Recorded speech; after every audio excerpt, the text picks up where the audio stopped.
యేసుక్రీస్తు జనన విధానం ఎట్లనగా ఆయన తల్లి అయిన మరియ యోసేపునకు ప్రదానం చేయబడిన తర్వాత వారి ఏకము కాకముందు ఆమె పరిశుద్ధాత్మ గర్భవతిగా ఉండేను.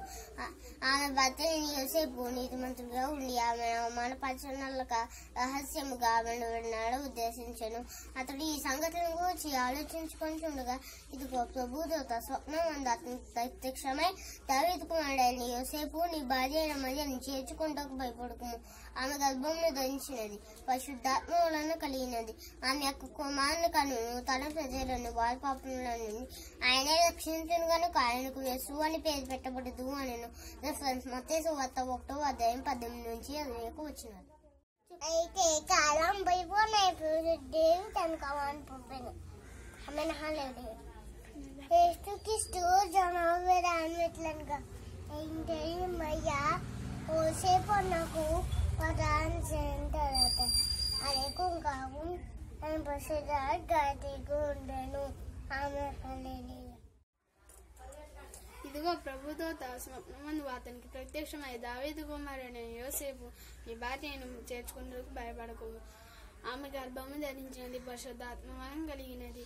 ఆమె యొక్క కుమారుని కన్యను తన ప్రజలు వారి పాపం నుండి ఆయన రక్షించను కనుక ఆయనకు యేసు అని పేరు పెట్టెదరు. ఇదిగో కన్యక గర్భవతి కుమారుని కన్యను అతనుకు ఇమ్మానుయేలు అని పేరు పెట్టెదరు అని తన ప్రవక్త ద్వారా మాట్లాడిన మాటలన్నీ నెరవేరినట్లు ఇదంతయు జరిగినది. ఇమ్మానుయేలు అనే పేరుకు అర్థము భాషాంతరము దేవుడు మనకి తోడన్నట్టు అర్థము. మత్తయి 1వ అధ్యాయం 20, 21, 22, 23 వచనాలు.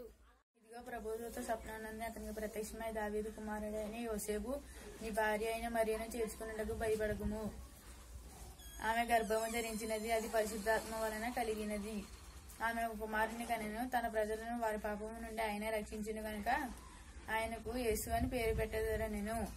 ఇదిగో కన్యక గర్భవతి కుమారుని కనెను అతనికి ఇమ్మానుయేలు అని పేరు పెట్టెదరు అని ప్రభువు తన ప్రవక్త ద్వారా పలికిన మాటలు నెరవేరినట్లు ఇదంతయు జరిగెను.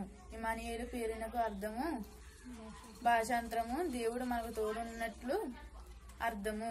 మత్తయి 1వ అధ్యాయం 20, 21, 22, 23 వచ్చినాయి.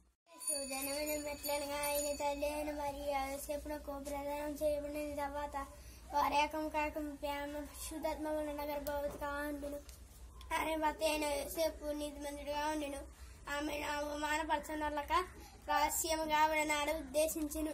అతడు ఈ సంగతి గూర్చి ఆలోచిస్తుండగా ఇదిగో ప్రభుదూత స్వప్నందు ప్రత్యక్షమై దావీదు కుమారుడైన యోసేపు నీ భార్య అయిన మరియను చేర్చుకుంటకు భయపడకుము.